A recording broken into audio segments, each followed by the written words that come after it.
सत साहिब सतगुरुदेव की जय। बंदी छोड़ कबीर साहिब जी की जय। बंदी छोड़ गरीबदास जी महाराज जी की जय। स्वामी राम देवानंद जी गुरु महाराज जी की जय हो।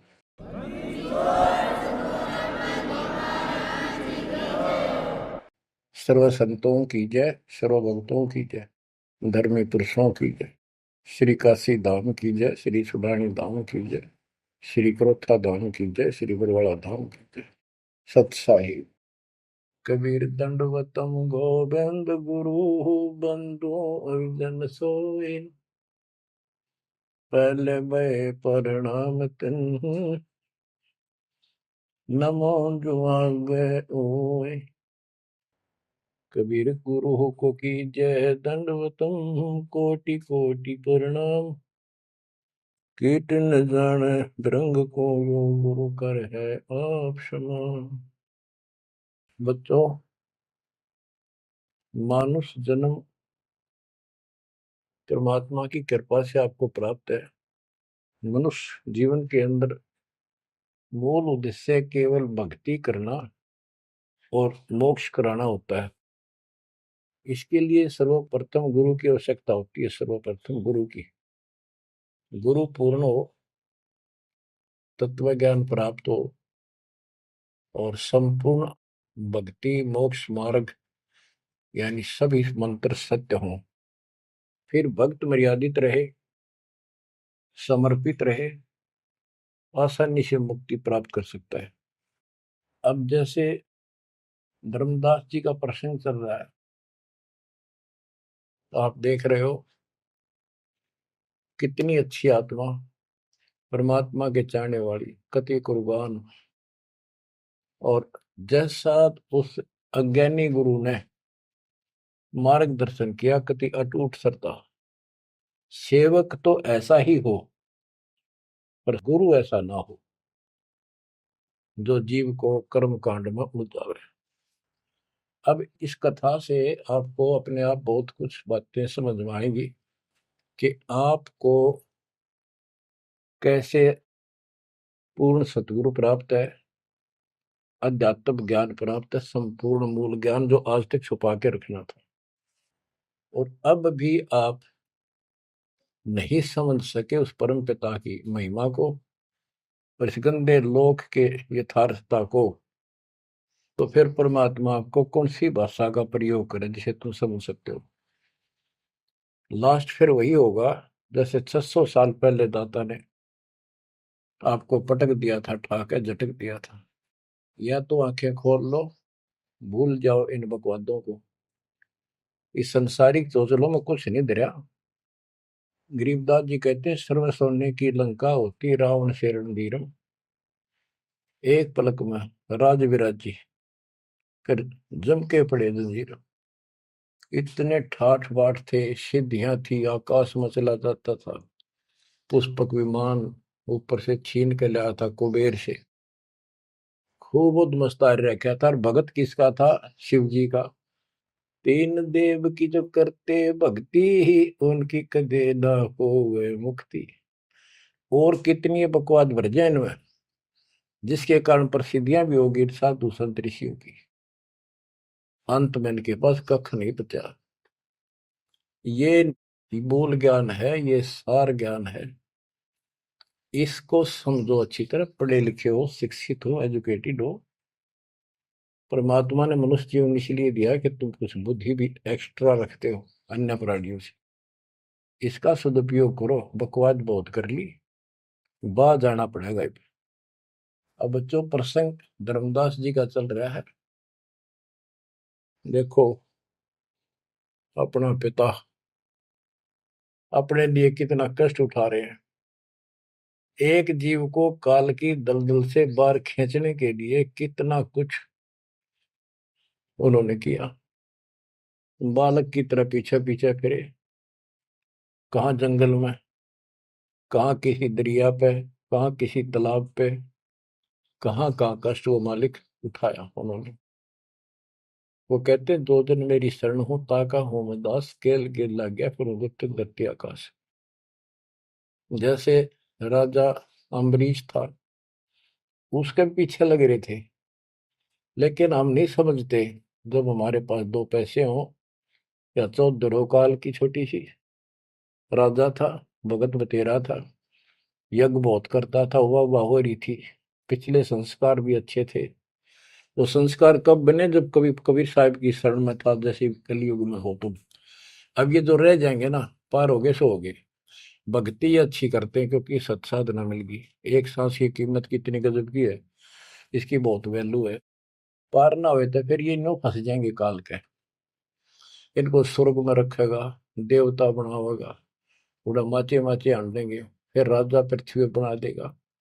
पृथ्वी पर आकर फिर ये पिछले पुण्यों के कारण ठाठ तो होने हैं, और भक्ति भी करेगी आत्मा, क्योंकि पीछे भक्ति की चास पड़ी हुई है इसको। तो भक्ति गलत करें जाएंगे, लाभ नारे हुए दिखेंगे।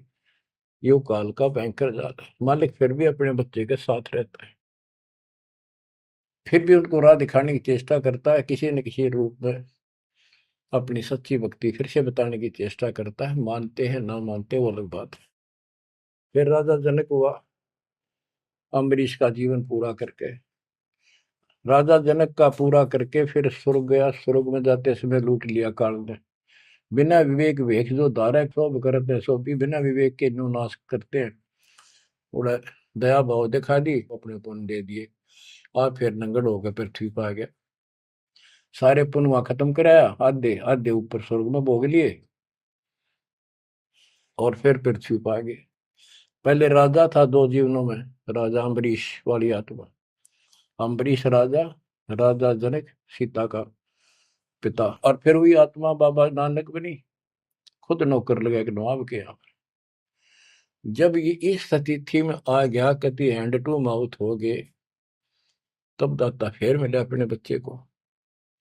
फिर राह दिखाने की चेष्टा की, खूब वाद विवाद किया। ने बोला आंखा देखो तो मानो, आंखा भी दिखाया, जब जाकर माना।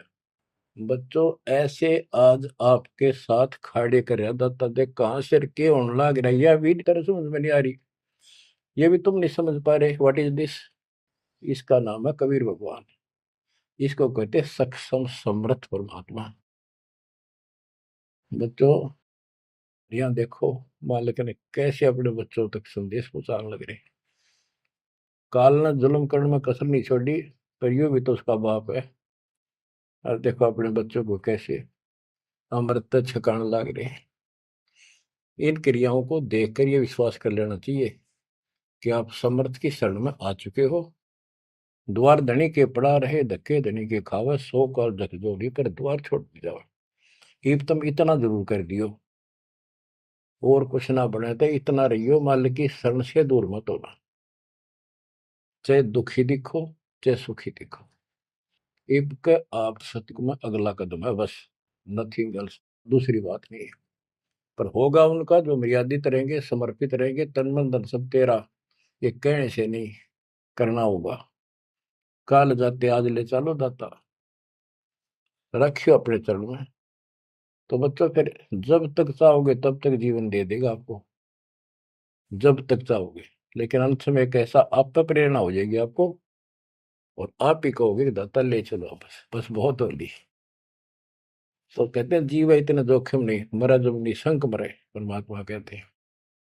तो ये हमारा मरना नहीं होगा, हम तो मेले से बजावांगे, शरीर छोड़ दिया कांचड़ी, पक्षी उड़ा आकाश को चलते कर गया बीट, ये तो वो है। बच्चों प्रसंग धर्मदास जी का चल रहा है। परमात्मा ने धर्मदास जी को पूरी सृष्टि रचना फिर सुनाई, क्योंकि शुरुआत में उसने इसलिए सुनी थी, अपना तर्क मन में अलग रखा था।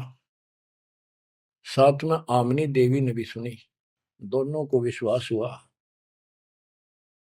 परमात्मा से कहा कि जोड़ पानी में पूछो स्वामी, पानी माने हाथ, जोड़ पानी में पूछो स्वामी, को कृपा कर अंतर्यामी, ओ साहब नाम का आही, परचय नाम कहो मोय पाई, गुरु और सतगुरु तुमको कहूं, हे प्रभु कौन देश तुम रहो। परमात्मा बोले, हो धर्मनी जो पूछो मोही, सुनो सुरती धर कहो मतोई, जिंदा नाम है सुन मेरा, जिंदा बेस खोज के ही तोरा, हम सतगुरु के सेवक आही, सतगुर संग हम सदा रहाई, सतपुरुष व सतगुर आही, सतलोक में वह सदा रहाई। सकल जीव के रक्षक सोई, सतगुर भक्ति काज जीव होई। सतगुर की भक्ति से जीव के सब काम ठीक होंगे। सतगुर सत्य कबीर सो आही, गुप्त प्रगट कोई चिन्ह नाही। सतगुर आज जगत तन धारी, दासा तन दर शब्द पुकारी। काशी रह परख हम पावा, सत नाम उन्मोहि दरडावा। परमात्मा अपने को छुपा के कहते सत परमात्मा तो सतलोक में रहता है और वहां से चलकर आया हुआ है। अब वो सतगुरु सत कबीर काशी में है। वो प्रगट है, गुप्त है। प्रगट का अर्थ है कि सामने बैठा है, गुप्त ऐसे है कि उसको कोई पहचान नहीं पा रहा।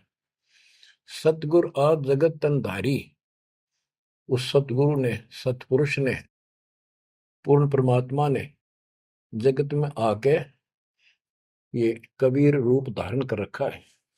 और काशी रहे पर खम पावा, वो काशी में रहते हैं, हमने उनको पहचान लिया। सत नाम उन्मोहि दरडावा, ये सच्चा नाम, सच्चा ज्ञान, सही विधि उसने मुझे बताई। यम राजा का सब छल चीना, निरख परख यम सो भीना। तीन लोग को काल सतावे, ताको ही ये सब जग ध्यान लगाओ। तीन लोग को यू काल परेशान कर रहा है, दुर्गति कर रहा है तीन लोग की, सब प्राणियों की, और उनका ये ध्यान लगावे। ब्रह्म देव जाकू वेद बखाने, सोई है काल कोई मर्म न जाने। जिसको ब्रह्म भगवान के है ना, देवता लोग, गुरु ऋषि, वो वही तो काल है। तिनके सुत अहि तिर देवा, सब जग करे उनकी सेवा। इनकी पूजा करते, ये उसके पुत्र है तीनों। तिरगुण जाल ये जग फंदाना, जाने ने अवसल पुरुष पुराना। जाकी ई जग भक्ति कराई, अंत काल जीव को सोए दरखाई। जिसकी ये भक्ति करते हैं, काल की, ब्रह्म की, या इनके तीनों पुत्रों की, अंत समय वो इनको खावे। सब जीव सतपुरुष के आही, ये सारे प्राणी उस सतपुरुष कबीर साहब के हैं। यम दे धोखा फांसाता ही, प्रथम बहे असुर यमराई। बहुत कष्ट जीवों के लाई, दूसरी काल कला पुन धारा। धर अवतार असुर संहारा, जीवन बहुविध कीन पुकारा। रक्षा कारण बहु करे पुकारा। जीव जाना ये धनी हमारा, दे विश्वास पुनः धर अवतारा। अब क्या ये बताना क्या चाहते हैं परमात्मा? हिरण्यकशिपु, उसको काल ने पैदा किया, उसने उद्मस्तारे भगत को सताया, हाहाकार मची सारी जनता में। तो परमात्मा ने आकर उस राक्षस को मारा और विष्णु को रूप दिखाना पड़ा, क्योंकि कबीर साहब को जानते नहीं थे। बच्चों, भगत का रक्षक केवल कबीर साहब है। प्रहलाद भगत था, प्रहलाद विष्णु जी का उपासक था। इस भक्ति को यहाँ तक लाने के लिए दाता ने आगा पीछा कुछ नहीं देखा, ना अपनी महिमा की आवश्यकता समझी। यदि वो महिमा चाहे तो काशी में 120 वर्ष रहे एक निर्धन जुलाहे की लीला में, वो 1 मिनट में कुछ भी कर सकते थे, दुनिया पीछे हो लेती, पर ये इस मार्ग में चला नहीं। तो क्या बताते हैं कि विष्णु रूप धारण कर लिया, विष्णु भी खुश हो गया, लोग क्यों विष्णु जी ने रक्षा कर दी, विष्णु जी ने रक्षा कर दी। अब ये काल का जाल नो ऐसे अड़ा रहा। अब कबीर साहब ने इसको उसी तरीके से समझाने की चेष्टा की है, अपना रोल निकाल दिया बीच में। कबीर साहब समझाना चाहते हैं कि एक तरफ तो काल ने राक्षस बनाए, फिर तुम कहते हो विष्णु ने नरसिंह रूप धार करके और हिरण्यकशिपु को मारा, इसलिए विष्णु की महिमा बन गई। अब लोग विष्णु के चिपक गए, इसको भगवान मानकर पूजन लाएंगे। हीरो हो गया यो, जैसे पिक्चरों में देखो हीरो 2-4 रन गढ़ दे, बस वाह वाह वाह के जो है ना, इन करिश्मों को देखकर, चमत्कारों को देखकर इनके चिपक गए। ये सब काल का जाल है, परमात्मा ने इससे कोई लेना देना नहीं। परमात्मा चाहते थे इन भक्तों की आस्था बनी रहे, काल चाहता है ये नास्तिक हो जाए प्रमाण के लिए। परमात्मा से जब वार्ता हुई, इसने विवाद किया, तकरार करी, प्रथम बार आई। आखिर में लास्ट में जब सारी मन्नत मंगवा के वचन भरवा के ने बोला कि सबको उल्टा मार्ग लाऊंगा, गलत साधना पर दृढ़ कर दूंगा, देवता, तीर्थ, व्रत, मंदिर, इनकी पूजा हुआ, और किसी को कोई यहाँ से निकलने नहीं दूं, कि ये साधना करेंगे आध्यात्मिक लाभ होए को नहीं, आप नास्तिक हो जाएंगे। अब देख लो वर्तमान में गांव के गांव बहुत अच्छी आत्मा के लोग हैं, स्त्री पुरुष, लेकिन भगवान से दूर हो चुके, इसलिए हो चुके हैं कि इनकी साधना करते करते दुरुक्ति रही है, वो साधना ठीक नहीं है। तो यहाँ परमात्मा धर्मदास को वो आंखें खोल रहा है कि जिनको तुम भगवान मान रहे हो ये ऐसे काल जाल कर रहा है। एक तरफ तो ये कंस, केसी, चाणोर और पूतना जैसे, जरासिंह जैसे बना दिए, उधर से कृष्ण बना कर भेज दिया न मारने खातर, इनको मारने के लिए। कृष्ण ने वो मार दिए, कृष्ण चौधरी पाक गया, भगवान बन गया। अंत में कृष्ण भी मरा और नरक में जागा, जिसे कर्म करे या भोगने पड़ेंगे। अब बच्चों ये सारा खेल यू है, PhD लास्ट पॉइंट है। जैसे एक राजा सेना को आदेश देता है दुश्मन से युद्ध करो, तो सैनिक का कर्तव्य बन जाता मरूं या मिटूं, और जाके खड़ा हो जाता है लेकर बंदूक मोर्चे पे। तो सैनिक सच्ची आत्मा से होते हैं और वो दुश्मन के छक्के छुड़ाने के लिए अपना जीवन न्यौछावर कर देते हैं, आमने सामने मोर्चा संभाल लेते हैं। अब वहां पर कुछ इधर से मारे जाते हैं, कुछ उधर से मारे जाते हैं। जैसे अपने भक्त बच्चों को सेना में जाना पड़ता है, लड़ाई भी करनी पड़ेगी, युद्ध के मैदान में उतरना ही पड़ेगा और आमने सामने मोर्चा डांटना पड़ेगा। ये तो करना पड़ा, लेकिन वहां रक्षा कौन करेगा? वहां उन बच्चों की रक्षा कबीर साहब करेगी। इसी प्रकार काल ने रामकृष्ण को भेज दिया इनको मारने के लिए। रामकृष्ण को कोई मौत नहीं था इनको मारने का, इनके साथ खुद मालिक रहे। रामकृष्ण सतगुरु सहजादे भक्ति हेतु यूं हुए प्यादे। रामकृष्ण भी उस परमात्मा के बच्चे हैं, उस महाराजा सारी सृष्टि के सम्राट कबीर जी के राजकुमार हैं, सहजादे हैं।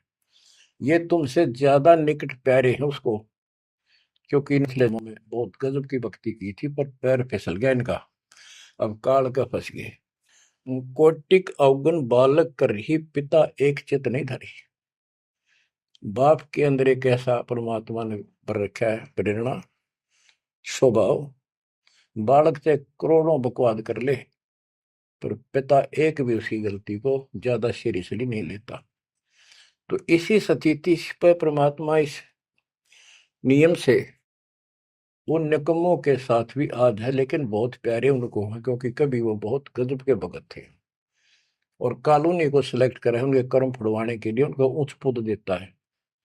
ये प्रधानमंत्री, मुख्यमंत्री, ये बहुत अच्छी आत्मा थी, पिछले भगत थे, तपस्वी थे भगवान के बच्चे, उसके लिए कर रहे थे। अब वो बैठा दिए पदों पर, अब कर्म फोड़ेंगे, फोड़ लेंगे, तो मानने को नहीं। फिर जब हंटू माँ उठा जाएंगे बाबा नानक की तरह, फिर पकड़ लेगा, फिर लेगा। काम तो बढ़ गया, समस्या तो वहीं के वहीं खड़ी रहेगी। वो तो बात निमड़ी क्या है बच्चों, इसको कहते हैं सार ज्ञान। ये है वो मूल ज्ञान। धर्मदास मेरी लाख दुहाई, मूल ज्ञान कहीं बाहर न जाए। मूल ज्ञान तब तक छपाई जब लग द्वादश पंथ ना मिट जाए। अब यो ऐसा ज्ञान आज तक किसी ने निर्णायक नहीं सुनाया। तो ईब कोई बकवाद करेगा तो उनको सबको पता होगा ये संत रामपाल जी से सुनकर अटपट मारन लग रहा है। हमारे छोटे छोटे बच्चे भी उसको 2 मिनट में फिटे मुंह कर देंगे। तो ये पंथ खत्म हो गए। बड़ा पेड़ होता है ना, पड़ भी जा, उसकी एक आधी जड़ की तरह रह जाए धरती में लगी, वो थोड़ा बहुत हरा कई दिन रह जाया करे, पर अंत में उसकी लकड़ी सूखेगी। तो आज इनकी स्थिति शुरुआत हो चुकी है, ये सारे ढह चुके हैं। मालिक के तूफान इस ज्ञान के सामने इनका कोई औकात बची नहीं है। अब तुम ध्यान दो जिसके ऊपर ये मालिक गजब की रजा कर रहा है। इसको हल्के में ना लो, तुम ज्यादा सीरियस बनो, समर्पित रहो, औरों से न्यारा सुख धरती पे देगा आपको। लेकिन इस सुख में माचना नहीं, परमात्मा को भूल ना जाना। मालिक की तरफ ज्यादा आवे, सुविधा दे दी, गाड़ी दे दी, सेवा में आवे, सेवा में लावे, बकवाद हम कहीं नहीं जावे, तो राम राजी रहेगा, कबीर साहब आपका खुश रहेगा। तो परमात्मा ये बताना चाहते हैं, जीव जाने ये धनी हमारा, जैसे विष्णु कृष्ण राम हो ये भगवान थे न, देख किसे तो कंस मार दिया, केसी मार दिया, रावण मार दिया, हमने के पल्ले पड़ा उसको मारते, हमने तो ये यूरा पाया, ये कुछ बात बनेगी। प्रभुता देख के न विश्वासा, अंत काल पुनः करे गिरासा। या प्रभुता देख के इनकी राम कृष्ण के बड़े हीरो थे, कर दिया, लोगों ने इनको भगवान मान दिया। ये बते डपली पिटन लाग रहे हैं। द्वापर देख कृष्ण की रीति, परमात्मा कहते तू कृष्ण जी का भगत है, सुन ले कृष्ण की नीति अनीति। आप मानते हो कृष्ण ने गीता बोली, पहले तो गीता में उसको भगत बनाया, धार्मिकता सिखाई, और गीता का पाठ अर्थ बतलाया, और फोन उनको कहा युद्ध कर, युद्ध कर, तुझे कोई पाप नहीं लगेगा, और पीछे वो पाप लगा दिया। हिमालय में जाके गड़ो, अश्वमेघ यज्ञ करो, तुमने बंधुघात किया इसलिए पाप लगे।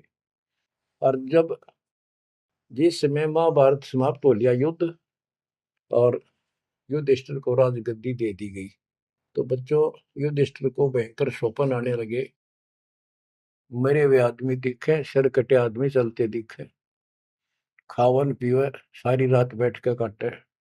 द्रौपदी ने देखा, उसने अपने अन्य पतियों को बताया, अर्जुन को, भीम को, आदि को, कि ऐसी स्थिति आपके भाई की है, यू ना सोता ना आपको बताता, ये उस दिन का मेहमान है। तब सारे चारों भाइयों ने खड़े होकर उनसे प्रार्थना लगाई कि कोई बात बताओ, क्या आप हमें अपने भाई नहीं समझते? कोई कष्ट है, संकट है तो हम आपके साथ हैं, आप अकेले क्यों दुख पा रहे हो? हमें शेयर करो। कुछ दिन तक कुछ नहीं किया, फिर आखिर में बता दी कि ऐसी स्थिति है मेरी। फिर क्या होता है, जब ऐसा संकट आता है, आप अपने गुरु से ही बात करते हैं। श्री कृष्ण जी के पास गई, श्री कृष्ण जी को सारी स्थिति बताई कि हमारे भाई को ऐसे ऐसे समस्या होगी, कोई समाधान बताओ। तब वो कृष्ण जी कहते हैं कि तुम्हारे को जो युद्ध में तुमने पाप किए, बंधुघात किए, भाई मारे, भतीजे मारे, वो पाप लगा है, और इसके लिए एक अश्वमेध यज्ञ करो, उसकी शर्त बताई थी। अर्जुन उस समय स्तब्ध रह गया कि ये, और कृष्ण उस दिन तो कह था तुम्हें कोई पाप नहीं लगा तो निश्चिंत होकर युद्ध कर ले, मैंने सारे रख, तो तेने मत बनाना। आज ये पाप कहां से आ गए? विवाद करना इसलिए उचित नहीं समझा कि जब मैंने ये पॉइंट उठा दिया, भाई मेरा इलाज नहीं करा होगा, क्योंकि उसमें करोड़ों रुपए लगने थे उस धर्मयज्ञ के अंदर। और युवती ने सोचेगा भाई खुश नहीं है मेरा इलाज कराने में, ये मर जाएगा, इतना धर्म कर्म का पक्का है। तो अर्जुन ने अपने सब्र का घूंट पिया, अपने दिल की झाल डटी, और जैसा कहा वैसे यज्ञ करवाई। उस यज्ञ में शर्त थी कि एक पंचायन संघ अलग से रखा जाएगा, कि एक आश्रम सा बना के साफ सुथरी स्वच्छ स्थान पर एक अलग से उसका स्टैंड बना के, और सब महापुरुष देवता पृथ्वी के ऊपर के लोक स्वर्ग लोक के सारे बुलाओ, और सब पृथ्वी के जीव, ब्रह्मा विष्णु महेश, सबको न्योता दे दिया। 56 करोड़ यादव, 12 करोड़ ब्राह्मण, 88,000 ऋषि, 33 करोड़ देवता, और ये सारे आगे। सबने भोजन खा लिया, और शंख नहीं बजा, यानी यज्ञ संपूर्ण हुई नहीं। यज्ञ पूरी ना हुई तो पाप कटे नहीं, वो दुख नो का नो रहेगा। तो इतना खर्च हो चुका, और बात वहीं की हुई, कोई ट्रीटमेंट नहीं। श्री कृष्ण ने भी खाना खा लिया। उस समय युधिष्ठिर ने पूछा, भगवान अब कैसे बात बनेगी, सबने भोजन खा लिया है। तब कृष्ण जी ने बताया, क्या तुमने इधर एक संत है, उसका ये सुदर्शन नाम है, वो एक गुरु भक्त है, उसको निमंत्रण नहीं दिया। भीम की ड्यूटी थी, सेवा थी उस साइड में निमंत्रण बांटने की। भीम से पूछागा, भीम ने बताया कि मैं गया था पर वो गलत बोला। उसने कहा कि तुम्हारे से तो कसाई भी अच्छा था, तुमने इतने मानस मार दिए। वो विधवा बहन सैनिकों की आज तक टक्कर मार कर हो रही है, तुम बैठ के मौज कर रहे हो, नरक में पड़ोगे जाके। तुम्हारे अन्न खाकर नरक में जाना है क्या मैंने? पहले मुझे ऐसी ऐसी 100 अश्वमेघ यज्ञ का फल दो, तब मैं तुम्हारा टूक तोड़ू। कृष्ण बोला, फिर आपने क्या कहा? मैं क्या कहूँ था जी? उसने फिर कह दिया, बताओ ना मन्ना, ये तेरे बिना कि हमारी यज्ञ अधूरी रह जाएगी, श्री कृष्ण जी हमारे साथ। तब भगवान बोले, सारी बात बिगाड़ दी, तुम चलो। पांचों को रथ में बैठा के लाया। उनकी कुटिया से एक, कम से कम 1 योजन यानी 12 किलोमीटर दूर रथ रोक दिया। वहां से पैदल चल के आए नंगे पैरों। उस दिन क्या था, सुदर्शन जी ने अपने गुरु परमात्मा खुद कबीर साहब करुणा में नाम से प्रकट थे द्वापर में, उनके वो शिष्य थे, उनको सारी बात बताई। परमात्मा को पता था फेरा होंगे काम तो उनका होना को नहीं। तो सुदर्शन जी से बोले, तुम घूमन फिरन चला जा किते, वो फेरा होंगे। कि सुदर्शन जी तो चले गए भ्रमण पे, परमात्मा उनका रूप बना के वहां बैठेगी कुटिया में। जब वह सारी टीम पहुंची कृष्ण वाली, जाते ही श्री कृष्ण ने दंडवत प्रणाम की। साथ में पांचों पांडवों करनी थी। फिर कहा, परमात्मा ने पूछा, हे जगदीश, हे तीन लोक के मालिक, यह कैसे आना हुआ गरीब की झोपड़ी पे? तो श्री कृष्ण जी ने कहा, आप जानी जान हो, इन्होंने ये पांडव हैं, ये भीम है, ये युधिष्ठिर है, सारी इंट्रोडक्शन कराई। ये आपको निमंत्रण देने आए हैं, इनके यज्ञ में प्रसाद पाओ ताकि इनका कल्याण हो। सुदर्शन जी बोले कि भाई मैंने इस भाई तक कही थी, देखो खड़ा मोटा हा, मेरी वह शर्त पूरी कर दो तो मैं आज तैयार हूँ, नमक हो नहीं चलो। तो श्री कृष्ण जी बोले, जी आपकी वाणी है, कबीर संत मंडल पहुंचा दिए, तजमाया अभिमान, जो जो कदम आगे रखे ओ एक समान। ये दाता, हम वहां से चलकर कहाँ से चले थे, आप तो सारे कदम जानते हो, और 12 किलोमीटर तय, 1 योजन तक हम कभी पैदल आए हैं। यहाँ से वहां तक हमारे जितने कदम एक यज्ञ बनाए बताए आप, हे दाता, 100 आप लेखा ला दो, बाकी हमारी जोड़ी में डाल। साधु भूखा भाव का, धन का भूखा ना। ने बोला, वे चलते हैं। जब पहले भीम आया, डींग मारा था। जब सुदर्शन जी ने ये कहा कि तुमने इतने आदमी मार दिए, ऐसा जुल्म कर दिया, भीम बोला, युद्ध ऐसे नहीं जीता जाता, एक का गदा मारूं था 6 मरे थे। तो परमात्मा ने उसकी फड़क निकालनी थी, कुछ परिचय देना था कि इसमें कुछ है। परमात्मा बोले, सुदर्शन रूपधारी कबीर साहब के भीम, पहलवानिया मेरी माला तार के दिए, दे खुट्टी व टंगरी। हो गया तारण खातिर, कणछन लाग गया पहलवान, वो माला ना उतरी, वह सुमरनी उतरी नहीं। ने बोला, रे तू एक मारे था, 6 मरे थे पहलवान, या छोटी सी माला नहीं तेरे से उठती। खिसियाना होकर वापस आ गया। परमात्मा ने ऐसे हाथ करे, आपसे उतर कर आएगी हाथ में माला, और बहुत चक्के रह गए, अचंभित हुए सारे के सारे। तब परमात्मा को लेकर ये घुमाए। लंबी कहानी है, विषय दूसरा चल रहा है। तब उस दाता के भोजन करने से उनका काम बना, जब वो शंख बजा। ये अलग प्रसंग कभी ठीक से जच कर सुनाऊंगा, अब प्रसंग दूसरा चल रहा है। परमात्मा कह रहे, धर्मदास, तेरे कृष्ण की कुनीति कुनीति सुन ले। एक तरफ तनियों का था, तेरे पाप ना लगे, और फिर पाप बताए दिए। उन पापों को धोने के लिए जो विधि बताई, उससे भी बात ना बनी, वो भी समर्थ सक्षम हम थे वहां पर, हमने की। और बच्चों, वो पाप नहीं थे, वो पाप तो थे लेकिन वो प्रेत बाधा थी। वो जो सैनिक मरे थे, विधवा रो रही थी, वो सैनिक उसने तंग कर रहे थे, प्रेत बने हुए। वह प्रेत बाधा भी कृष्ण तक नहीं ठीक हुई। बच्चों, गरीबदास जी कहते, तुम कौन राम का जपते जपन, ताते कटे ना ये तीनों ताप। ये 3 ताप के तहत दुख था उनको। और वो पाप ते न्यो के न्यो रखे रह गए। ओए होए।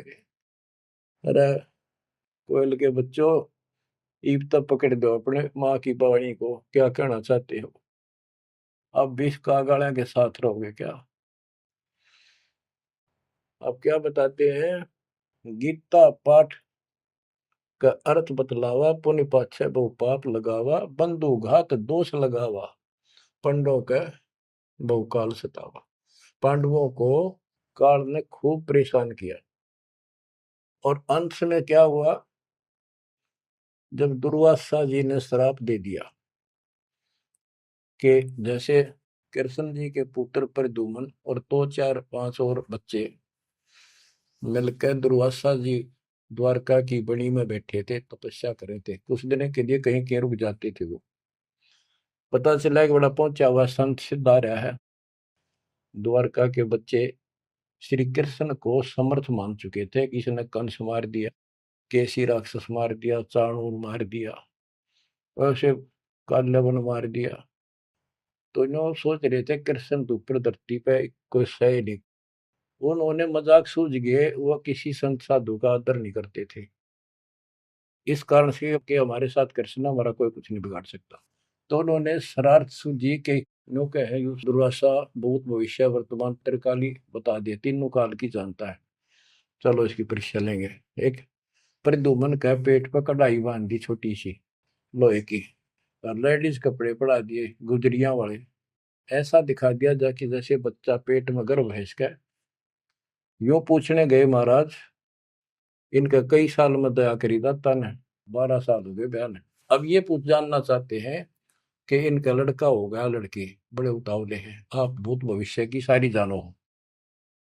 दुर्वासा जी ने देखा ध्यान लगा के, ताकि बकवाद करना रहे हैं, गुस्से में होकर ने बोला, या दो कुल का नाश होगा इस पे, ना लड़का हो ना लड़की हो। और आंख लाल करी बाज लिए बच्चे थे, सब ना के बता पता चला। यानी उस दुर्वासा के श्राप का कृष्ण तक बात गई। कृष्ण जी ने समाधान बताया कि इस कढ़ाई ने घिसा के चूर्ण बना के प्रभास क्षेत्र में डाल दो जमुना में, ऐसा कर दिया गया। फिर भी श्राप न्यो का न्यू रह गया। वो श्राप वो द्वारका में उद्मस उतर गया, अचानक बालक मर गया, अचानक कोई और दिक्कत आ गया, छोटी सी बात पर लट्ठम लट्ठा, रोज झगड़े होने लग गए। कृष्ण जी के पास फिर गए, यू कारण क्या है बताओ भगवान, इसका समाधान बताओ। किसी ने किसी की बात नहीं सुधारी, यू कौन सा पाप सेध गया नगरी का? कृष्ण जी बोला, भाई तुमने, जो दुर्वासा का श्राप है ये दुखी कर रहा है, इसका समाधान है तुम जाके वहां जमुना में स्नान करो प्रभास क्षेत्र में, जहां पर वो कढ़ाई के कंड डलवाए थे चूरे बना बना के। उसमें एक कड़ा घिसा नहीं था कढ़ाई का, पूरा ना घिसा, थोड़ा बहुत घिस, चमकीली सी वस्तु होगी, वो मछली ने खा ली। एक बालिया नाम का मछियारा था और साथ में शिकारी था, वो मछली पकड़ी, वो आगे उसने काट के देखी, उसमें चमकीली धातु थी।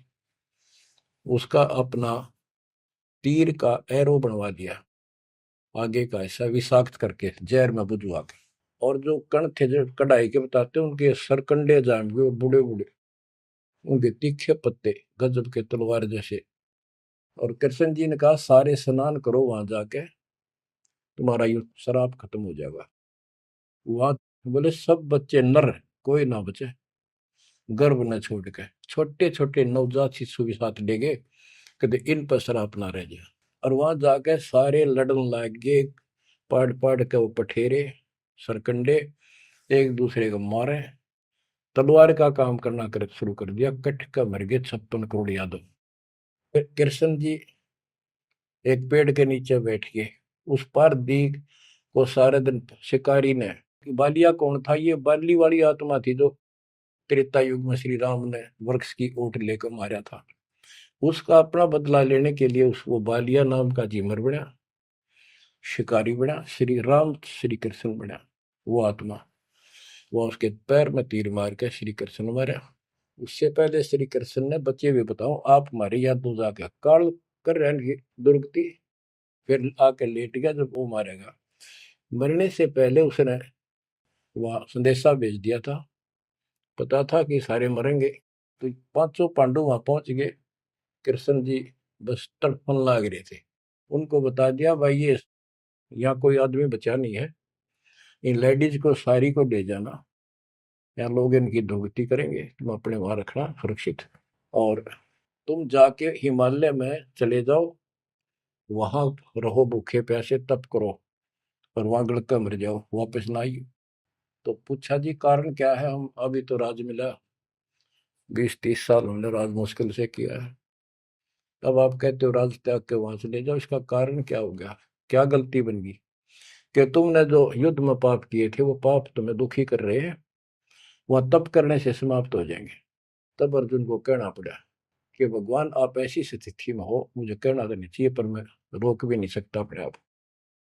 पहले तो आप कह रहे थे गीता में कि ऐसे ऐसे तेरे को पाप नहीं लगेगा, और ये पाप हमारे सिर पे धरती है। फिर भाई के अश्वमेध यज्ञ कर पाप खत्म हो जाएंगे, वो पाप फिर भी रह गए। तब मैं बोल नहीं पाया, आज मैं रोक नहीं पाया। या तो इसका उत्तर दे दो ना, मेरा जीना भी दूभर हो जाएगा शेष सांस। तब उसने बताया भाई मैंने ना मेरा मन के गीता में कहा था, और के कुछ तेरे को बोल रहा था। असली बात यह है, अब मैं जो कोई कर लियो कुछ पाप हमारे उड़ तपस्या से कुछ तप बन जाएगा, पाप पुप ना कटने से। उसने में बताई तप करने से आगे फिर थोड़ा बहुत को राज मिल जाएगा। इनके पास इतनी स्टोरी है, ज्यादा नहीं। तो बच्चों देखो काल का जाल। उसका अंतिम संस्कार श्री कृष्ण का करके वो चले गए, और अर्जुन ने एकलन छोड़ गया कि एकला योद्धा है, कोई खतरा नहीं। सब लेडीज को लेकर चाल पड़ा गोपियों को। रास्ते में बिल्लो ने पकड़ लिया, उन्हें पीटा इस अर्जुन को। गोपियां लूट ले गए, लड़कियां ठा ले गए रामजादे। और इस पर धनुष साथ ले रहा था, जो महाभारत के युद्ध में जो उद्मस्त आ रहा था, वो उठा तक नीचते। तब रोवा खड़ा खड़ा कि इस कृष्ण ने तुम्हारा नाश कर दिया, सारे हमारे साथ धोखा किया। जब नाश कराना था युद्ध में, मानस मरवाने थे आदमी, जब तक ताकत दे दी, अब मैं खड़ा खड़ा पड़। गीता भी यही कहती है, बलवानों का बल मैं हूँ, बुद्धिवानों की बुद्धि मैं हूँ। यहाँ परमात्मा कबीर जी बताते हैं युग कृष्ण नहीं, युग काल उनका बाप ये जुल्म करे भाई, इनको पता है नहीं हो क्या रहा है। धर्मदास ये बातें सुनकर चक्कर में पड़ गया, मुंह का नहीं देखे देखे, आंख भी नहीं झपके।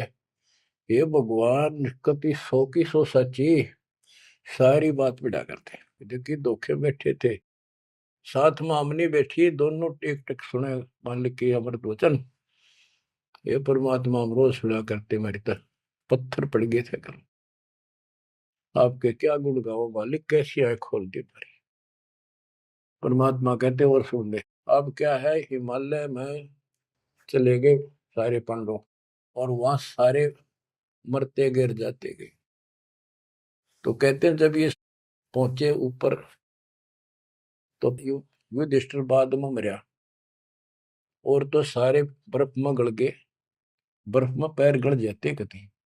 लेकिन युधिष्ठिर का अंगूठा अंगूठा गला, बाकी शरीर जो का तो रहा, मर गयो भी गया। जब ये ऊपर गया, वो पहले जो चले गए थे मर मर कर, चारों पांडव और वो उनकी मां कुंती द्रौपदी, वह सारे नरक में ठोक रखे। यो पहले स्वर्ग ले जाएगा, फिर इसको कुछ समय नरक में डालना था, क्योंकि इसने धर्मदास झूठ बोली थी युधिष्ठिर ने। कौन सी झूठ बोली थी? कि अश्वत्थामा मर गया। द्रोणाचार्य गुरु का बेटा अश्वत्थामा था। द्रोणाचार्य इतना सूरवीर था, अगले दिन उसने युद्ध में उतरना था, और कृष्ण जी को पता था, उसने बता दिया था जयो आ गया ना द्रोणाचार्य तुम्हारे सामने, एक नहीं छूटेगा, इतना धनुषधारी है। तो इसका इलाज ये है कि युधिष्ठिर झूठ बोल दे, और की नहीं मानने का। पहले कईयां ने जाके कहा नो कह दो कि इसका बेटा अश्वत्थामा मर गया, तो यो उस पुत्र मोह में इतना पागल हो जाएगा, इस पर हथियार नहीं उठेंगे, और युद्ध तक करेगा पर यू हार जाएगा, मारा जाएगा। तो युधिष्ठिर को सब ने कहा जाके कि अश्वत्थामा मर गया। कईयों ने जाके दूत भेजे गए दूसरी सेना में। तो द्रोणाचार्य बोले मैं विश्वास ना करूं, तुम झूठ बोलते हो। अगर युधिष्ठिर कह देगा तो मैं सच्ची मानूंगा। तो दूसरे कह तुम मार दियो, तो गिर दिया ठागा, फूक फेंक दिया ठागा मैंने। युधिष्ठिर को तैयार किया गया कि तू यह झूठ बोल। वो मना कर गया कि ना तो दिक्कत हो जाएगी और मैं झूठ नहीं बोल सकता। फिर एक अश्वत्थामा हाथी का नाम था, जैसे पशुओं के नाम रख लेते हैं ऐसे। वो अश्वत्थामा हाथी मार दिया। श्री कृष्ण बोला आप ये कह देना कि अश्वत्थामा मर गया, मंदी आवाज में कह दिए मेरा ना हाथी था, हाथी या मनुष्य। युधिष्ठिर इस बात पर राजी हो गया क्योंकि अगले दिन नाश कर रहा था उसने। तो मन में दोस्त तो आया उसके, झूठ बोल दी जाके कि आचार्य जी अश्वत्थामा हिते संस्कृत नौकंते द्रोणाचार्य का तो बुरा हाल हो गया, चक्कर आने लग गया कि अश्वत्थामा मर गया। फिर मंदी आवाज में कह दिया नर व कुंजर। नर था या कुंजर हाथी, पता नहीं नर था या कुंजर। अब वो नर कुंजर कड़े सुना था तो पागल होकर गिर गया। तो उसके कारण उसको नरक में भेजना था कुछ समय के लिए। तो युधिष्ठिर ने पूछा कि मेरे भाई कहाँ गए, स्वर्ग में। तो उनको बताया कि उन्हें पाप करे थे महाभारत में, और भी जितने पाप कर रखे थे वो सारे के कारण नरक में पड़े। धर्म युधिष्ठिर बोला कि मुझे उनके दर्शन कराओ, मैं देखना चाहता हूँ। देखा सारे हाहाकार मचाने लग रहे। तो बोला मुझे भी मेरे भाई बहनों के परिवार के साथ भेज दो। तो वो चाहे थे कि बेचने इसका मार डाल लिया जाओ। तो वो इस कारण से उसको भी कहते कुछ समय के लिए नरक को भोगना पड़ा। अब ये परमात्मा कहते हैं बंधु घात दोष लगावा, पांडवों के बहुकाल सतावा, भेद हिमालय ते ही गलाए, छल अनेक की नहीं यमराए। बच्चों, और फिर उनको पांडवों को ले नरक में डाला। बच्चों, स्वर्ग के धोखे नरक ही जाही, जीव अचेत यम छल चिन्ह नहीं। ये बोले जीव इस काल के इस छल को, इस जाल को, षड्यंत्र को नहीं समझ पा रहे। पांडव सम को कृष्ण को प्यारे, सोले नरक में डारे, वो भी सारे नरक में डाल दिए। मानुष जन्म बड़े पुन होई, सो मानुष तन जात बिगोई, नाम बिना नहीं छुट्टे कादू, बार बार ये नरक ही घातू। नरक निवारण नाम जो आही, सुरनर मुनिजन जानत कोई नाही। जो नरक से छुटकारा देने वाला असली नाम है, इतने देवता नहीं जानते, ना ऋषि जानते, ना ब्रह्मा विष्णु महेश जानते। ताते यम फिर भटकावे, नाना योनिन में काल सतावे, बिरले सार शब्द पहचाने, सतगुर मिले तो सतनाम समाने। इतना कुछ सुनकर धर्मदास कहता हे साहब मैं तो पग सिर धरूं, तुम ते कुछ दुविधा नहीं कर। अब मोई चीन पड़ी यम बाजी, तुम ते भयो मोह मन राजी। अब आपके ऊपर मेरी कति आत्मा डट गई, मेरा मन कति खुश आपके। मेरे हृदय प्रीति अस आई, तुम ते हो गई जीव मुक्ताई। अब मुझे विश्वास हो गया कि मेरा कल्याण आपसे होगा। मुझे लगता है तुम ही सत कबीर हो स्वामी, कृपा करो तुम अंतर्यामी। हे प्रभु देव परवाना मोही, यम तरण तोर भजो मैं तो ही।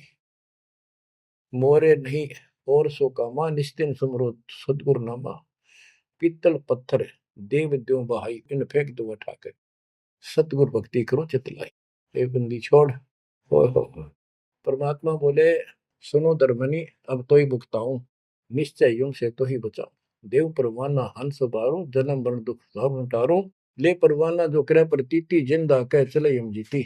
अब वही आज्ञा देव धर्मदासा, मैं गमन करूं सतगुरु के पास है। अब मुझे आज्ञा दे, मैं अपने गुरु जी के पास जा रहा हूँ। सतगुरु संग आयब तो पाई, फिर मैं अपने गुरु जी ने लेकर आऊंगा तेरे पास। तब परमाना तो ही मिलाई, उनसे तुम्हें नाम दिलाऊंगा मैं। क्योंकि अभी धर्मदास को पूरा पक्का करना था। धर्मदास बोले हे प्रभु अब तो जान ना दे, नहीं आयो तो मैं बहुत पछते हूँ। पछताई पछताई बहुत दुख पाऊं, नहीं आओ तो प्राण गवाऊं। हाथ से रतन खोई कोई डारे, सो मूर्ख निज कान बिगाड़े। ये मैं कैसे छोड़ू, अपने हाथ से रतन कैसे खो दूं। जब नहीं आए तो ना मैं खाऊं ना कुछ पीऊं, मैं मरूंगा। आप जब फिर नहीं आए तो परमात्मा ने कहा कि चाल पड़े, क्योंकि अभी ताव और बाकी देना था। धर्मदास सामने कति गली में खड़े हो गए, जब तक दिखते रहे आंखों में आंसू भरे रहे, एक टक देखते रहे। बच्चों, परमात्मा आपको मोक्ष दे, सदा सुखी रखे, शेष फिर दृढ़ हो जाओ, तड़फ जाओ उस घर जाने के लिए। परमात्मा आपको मोक्ष दे, सदा सुखी रखे, आपको अपने घर की याद बनी रहे, काल का दुख सदा याद रहे। सत्साई।